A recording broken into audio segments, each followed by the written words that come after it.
So let me just summarize this idea. And it's a teaching in the sense that a good teaching is pithy and is something you can think about forever.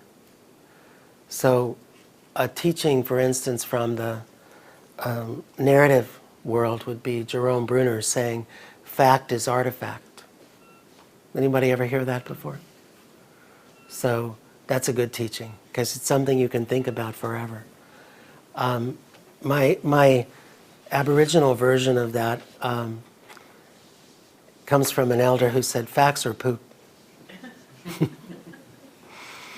And what he meant by that is that, as I mentioned, I think I talked about this on Thursday night, he meant that when you make statements and present them as facts, that it's sort of like looking at deer droppings. It doesn't really tell you a lot about the life of a deer, or even what it looks like.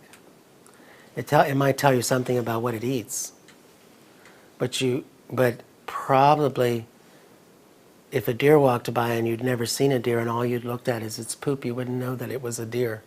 You wouldn't know that that's what made that poop unless you saw it coming out. So, and then you'd have to look at the deer and not the poop to figure that out.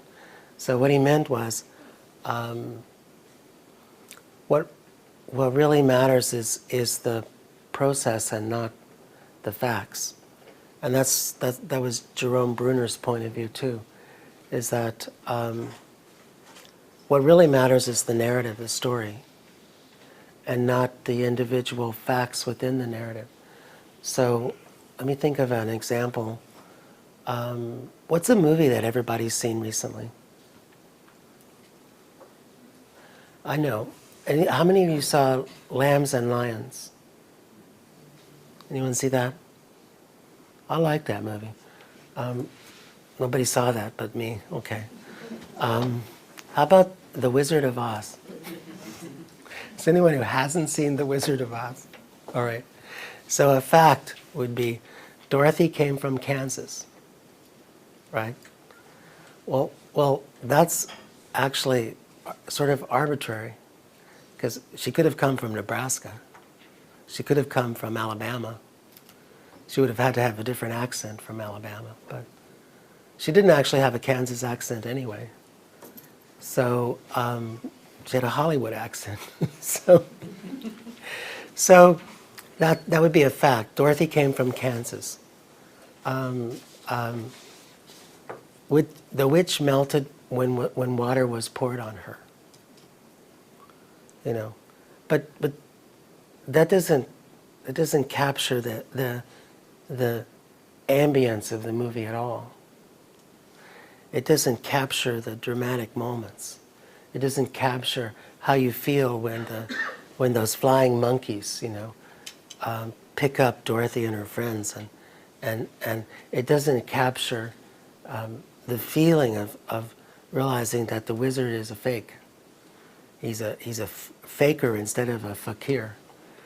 It doesn't capture the joy that you feel watching the movie. It doesn't capture what really matters about the movie. So Bruner's point is that any declarative statement is fairly uninteresting. It's just an artifact because it's taken out of a story, and it's kind of pointless. So what matters is the story itself, and not only the story but your interaction with the story. So what if we thought about illness in that way? What if we thought about illness as a movie? And this is getting close to my reconstruction of Aboriginal views of illness. So if however you're suffering is a movie, then what can we say about it? We can say that, well, probably we can't restrict the movie to a description of your symptoms. we must include a lot more about your context. Imagine if you were going to make a movie about your illness. Let's say, does anybody here have a pain? Is there anyone here that has a pain? Okay. Is anyone here who suffers occasionally? Yeah. So imagine if you were going to make a movie about your suffering and your pain. It would, if you sat down to think about it, it would have to be a movie about your life, wouldn't it? Could you imagine making a movie about your suffering and pain without telling about yourself? You'd have to contextualize yourself, right? You'd have to present yourself in an environment. And you'd have to have other characters, either described or present. You'd have to have other actors. You could do it as a monologue, but you would still end up talking about other people. There would be other people involved in the story of your suffering and pain. And there would be some plot. It wouldn't just be random facts. If you wanted to communicate to me, if you wanted to show me your suffering, if you wanted to tell me about your suffering, there would be some sense of plot, like there would be a time before you suffered, most likely, because you probably weren't born suffering, though I understand that Stan Groff thinks that you are. But you probably weren't born suffering.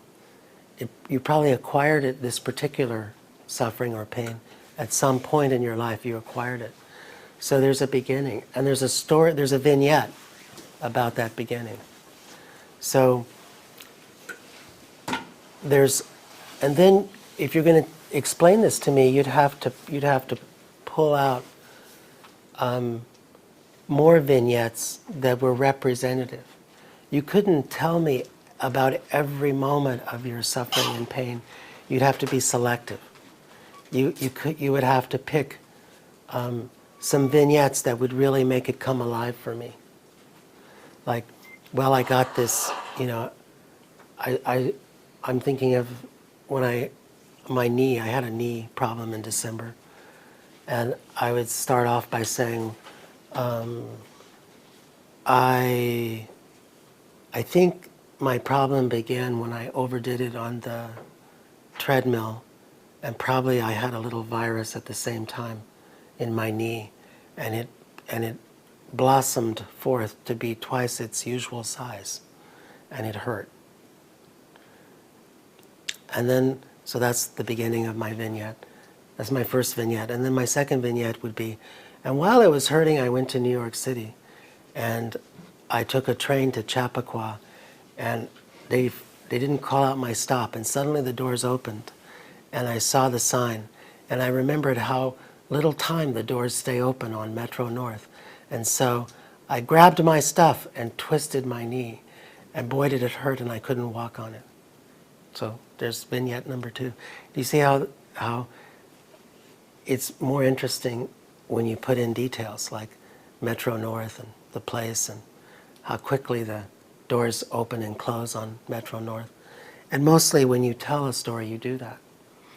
All of us are natural storytellers, because that's what it means to be human, is to tell stories. So, so then I might throw in a little motivational statement, I might say. And boy, was I motivated to get healed, because I wanted to go skiing with my son Dakota over Christmas. So there's a statement of motivation. And then I might say, so I went to see John Charles. So you see the plot? There's a plot forming. So I went to see John Charles, a healer.